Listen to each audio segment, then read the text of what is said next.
Gabriel, eu trouxe aqui alguns destaques desse estudo, mas você olhou na literatura econômica vários estudos, né, para embasar isso que você está dizendo. Eu queria que você explicasse um pouco melhor. Então, quer dizer que um país que tem uma dívida alta e que está acima do seu potencial, quando ele faz um aumento de gastos, ele acaba gerando inflação. É diferente, você estava me explicando, de quando o país está numa situação de recessão, pandemia, por exemplo, e faz algum estímulo. Aí não necessariamente isso gera inflação, né? Por quê?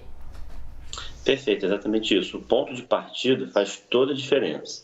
O exemplo da pandemia é muito bom, porque a economia estava em recessão por conta do choque da pandemia, teve uma expansão fiscal, uma expansão de gastos muito significativa, mas isso ajudou o país a sair da recessão, né, e deu tudo certo em função dessa resposta contracíclica que nós fizemos, mas a condição para isso era que a economia sofreu um choque. Agora, a situação é bem diferente. A gente está rodando com a economia acima do potencial, a economia está superaquecida, a gente tem uma dívida, como você mostrou, aproximadamente 10 pontos percentuais acima dos nossos pares, né, dos países emergentes, e a gente está querendo fazer uma expansão fiscal de novo. E isso vai ser muito inflacionário, porque a gente está pegando um ponto de partida da economia já muito aquecida e colocando mais lenha nessa fogueira. Então isso vai resultar em mais inflação, vai dificultar o trabalho do Banco Central para reduzir esses juros no primeiro semestre do ano que vem. Então não é uma boa decisão fazer uma expansão fiscal desse tamanho, nesse momento.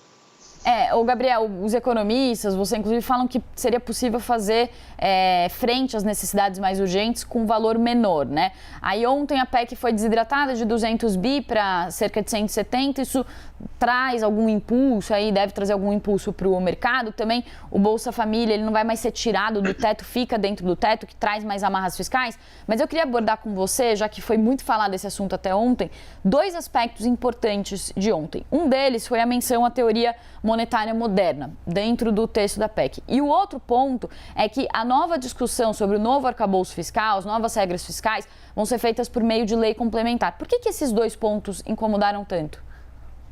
Incomodaram porque essa menção à teoria monetária moderna mostra que a cabeça, né, o mindset da equipe que formulou essa proposta é muito ruim, né? Uma cabeça, digamos assim, ancorada no que há de pior, né, do que deu errado na literatura internacional, na experiência internacional, e mostra de que é um pouco daquela mensagem de que gasto é vida, né? Que a gente consegue resolver todos os problemas da economia simplesmente aumentando o gasto do governo.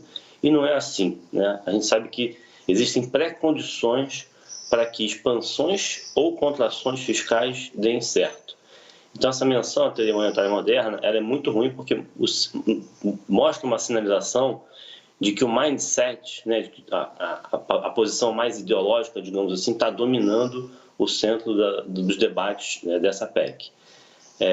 E outro ponto que você falou, me recorda, por favor, poderia. Da questão da lei complementar, né? Que assim, eles vão fazer o novo arcabouço fiscal, colocaram um prazo, isso foi bom, né? Precisa ser até o meio do ano que vem. Porém, falaram que isso vai ser resolvido via lei complementar, né? E não via PEC, não numa discussão constitucional, no nível constitucional. O fato de ser via lei complementar, no fundo, eles estão sinalizando que vão acabar com o teto de gastos, né? De forma antecipada, eles já decretaram a morte do teto de gastos, só que não houve nenhuma proposta do que vai ficar no lugar, né? Qual que vai ser o arcabouço que vai substituir o teto de gastos. E eles já sinalizaram, sendo lei complementar, que esse novo arcabouço não vai estar na Constituição, como o atual, né? E isso gera um debate sobre o enforcement desse arcabouço fiscal, o quão restritivo e o quanto de credibilidade ele gera para que o mercado consiga fazer conta e acreditar que esse futuro arcabouço fiscal vai ser suficiente para entregar uma trajetória de sustentabilidade das contas públicas. Então, por lei complementar, o mercado começa a refletir sobre o quão crível vai ser esse plano fiscal, dado que ele tem um enforcement menor, pode ser mudado a qualquer momento porque é lei complementar e não uma emenda constitucional.